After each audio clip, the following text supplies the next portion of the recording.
In this game, the Packers enter as 7.5-point favorites. This is a do or die game, basically, for the Cleveland Browns. They have no breathing room.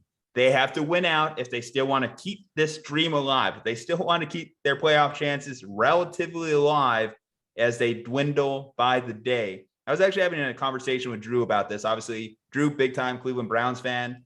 I think, unfortunately for the Browns, they're starting to get to this point where they struggle when there are expectations on their franchise. Because you go back to the Freddie Kitchens year, there was expectations for Baker to have a good sophomore year. They got playmakers. They got people to improve their defensive line. They got Jarvis Landry, and they fell short that year. While going to this year, people were talking about the Cleveland Browns as a Super Bowl contender. People were saying that this franchise had finally turned the corner. And here we are, fighting for their playoff lives. Their best case to make the playoffs is not the wild card. It's through the division, and they have to have a lot break their way for it to happen. But it starts by facing the number one seed in the NFC conference, a team that is atop my power rankings as of today, the Green Bay Packers. And Vegas, as mentioned, tends to agree that this is not even a close matchup. They have the Cleveland Browns as over a touchdown underdog heading into Lambeau.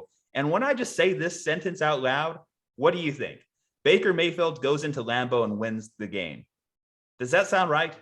Does that sound like within a range of outcomes you would predict? Because to me, it doesn't. It doesn't seem like a big game spot for Baker. As much as I like to believe in him early in his career, as much as I love the brashness, as much as I loved him shooting the shit with Colin Cowherd and like saying, hey, you know what? I like my passion. I like my energy. It started to wear on me. I think it started to wear on a lot of Browns fans, especially when he started to target Browns fans in his press conferences early in the year, battling through the injuries. And now they're going into this game and there's conversations, even though stupid conversations. Should we just roll out Nick Mullins? Should we just roll out Case Keenum? It's not exactly looking great in Cleveland at this moment if you're having to have that conversation here in week 16. I actually kind of like Cleveland's chances in this game. Ooh. And here's the reason why I like Cleveland's chances in this game. Green Bay Packers have struggled to stop the run for 3 consecutive years now. Who's the best running team in the NFL? The Cleveland Browns. The reason that they almost beat the Raiders with Nick Mullins and Donovan Peoples-Jones as their top wide receiver and quarterback tandem, Nick Chubb. Nick Chubb had basically 2 touchdowns. One was called back on penalty that led to the Harrison Bryant touchdown, but basically 2 touchdowns for Nick Chubb, 100 rushing yards. The reason they're going to lose is because the defense is not going to be able to stop Aaron Rodgers from scoring 28 points against them. That's just something that it's going to be hard to figure out. Now, if they force turnovers on Aaron Rodgers, this is a very, very winnable game for the Cleveland Browns. Now, are you asking me, who is an optimist for the Cleveland Browns? I think that they're still a pretty good team. The difference between them being the 4 seed and the 12 seed is 1 kick by Daniel Carlson and 1 completion by Derek Carr. That's the only thing that's keeping them from being the number 4 seed right now. I don't think they're going to make the playoffs. But if you're asking me, will Aaron Rodgers throw 2 interceptions and have 1 fumble against the Cleveland Browns?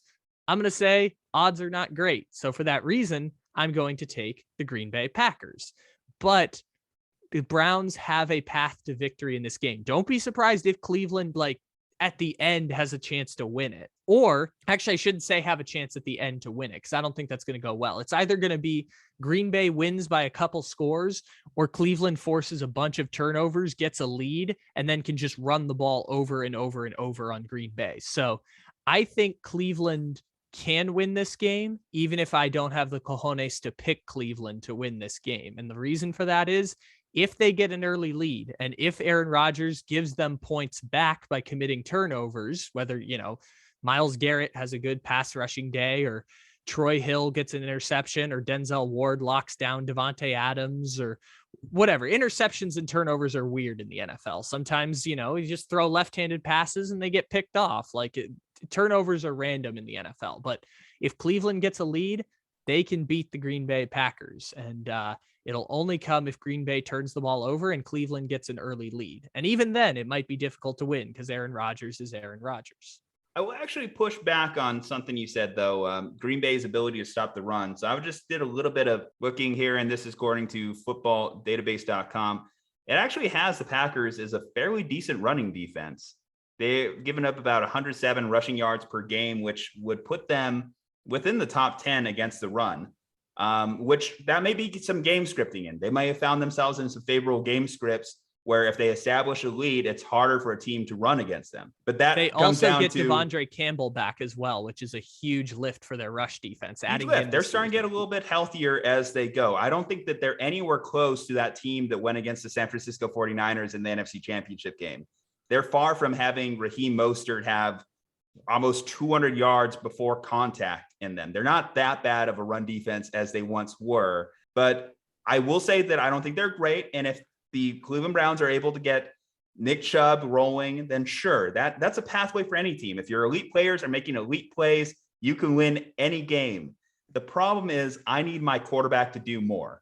I can't have this be a 40 rushing attempt, less than 20 passing attempt day for Baker. I need him to go out there and make plays for me if I'm going to win this game. You look at how the Packers won this last game with the Ravens panicking and saying, we got to score 2 points because we want to stop Aaron Rodgers. Aaron Rodgers is still turning out to be, as Stephen A. Smith calls it, that bad man. And to counteract that, the best way is your quarterback also making plays, your quarterback making enough plays to beat Aaron Rodgers.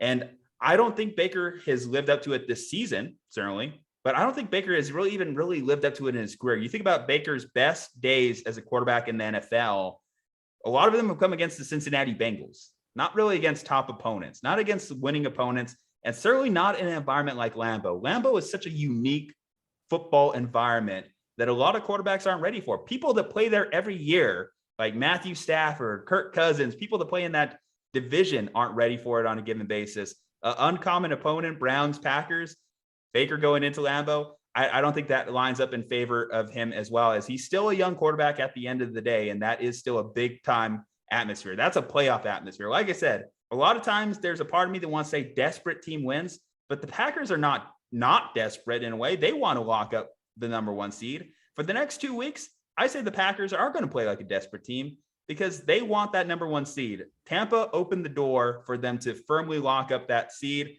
I was talking about it a couple weeks ago that if you looked at the Tampa Bay's last 3 games where they had Carolina twice and the Jets, there was a pathway for Tampa to get back home field advantage. But then, of course, they dropped the one to the Saints, which leaves it wide open for the Packers to secure NFC Championship game, January, Lambeau Field. And that's why they're going to come out. They're going to want to rock the Cleveland Browns, which is not going to rock for Cleveland.